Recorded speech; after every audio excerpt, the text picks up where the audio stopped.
KTR sir, నీ నోరు తెరిస్తే ఒక్కటన్నా నిజాలు ఉంటాయా సార్?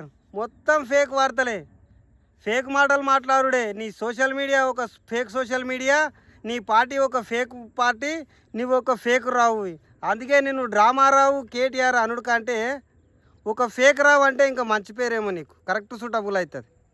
జూబ్లీ హిల్స్ ఎలక్షన్లు ఒక దిక్కు నడుస్తుంటే ఆడ ఓటమి భయం ఉచ్చుకొని ఏం ఫేక్ వార్తలు సృష్టించాలని ఆలోచన చేసి రేవంత్ రెడ్డి ఓటు చోరీ చేస్తున్నాడు అని చెప్పి లేనిపోని కథలు ముంగలేసుకున్నావు.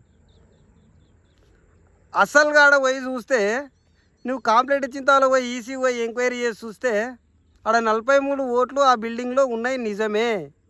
ఆడ ఎందుకంటే అదొక అపార్ట్మెంట్లో 43 ఓట్లు రిజిస్టర్ అయినాయి, 15 ఫ్లాట్లు ఉన్నాయి, అందులో 15 ఫ్యామిలీలు ఉన్నాయి. వాళ్ళు ఓటు రిజిస్టర్ చేసుకుని వాళ్ళు ఓట్లు వేసిర్రు. అసెంబ్లీ ఎలక్షన్లు అప్పుడు వేసిర్రు గతంలో, పార్లమెంట్ ఎలక్షన్లో వేసిర్రు గతంలో ఓట్లు అని చెప్పి వాళ్ళకి క్లియర్గా సమాధానం చెప్పారు.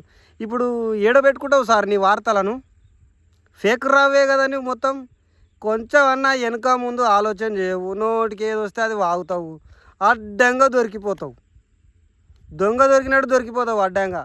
ఫేక్ వార్తలు చెప్తావు, అడ్డంగా దొరుకుతావు. నువ్వు ఒక మాజీ సీఎం కొడుకు సార్, గుర్తు పెట్టుకో. మర్చిపోతున్నట్టు నువ్వు, నీ స్థాయి మొత్తం దిగజారిపోతా ఉంది కిందికి. అంత కిందికి దిగజారి ఆ ఫేక్ వార్తలు చెప్పాల్సిన అవసరం ఏమొచ్చింది సార్ నీకు? బరాబర్ ప్రజలు నిన్ను ఓడిపోయడానికి సిద్ధంగా ఉన్నారు, ఓడిపేస్తారు. ఆ ఓటమి భయం ఉచ్చుకోనికి ఇట్లాంటి ఫేక్ వార్తలు ఎందుకు చెప్తావు చెప్పు?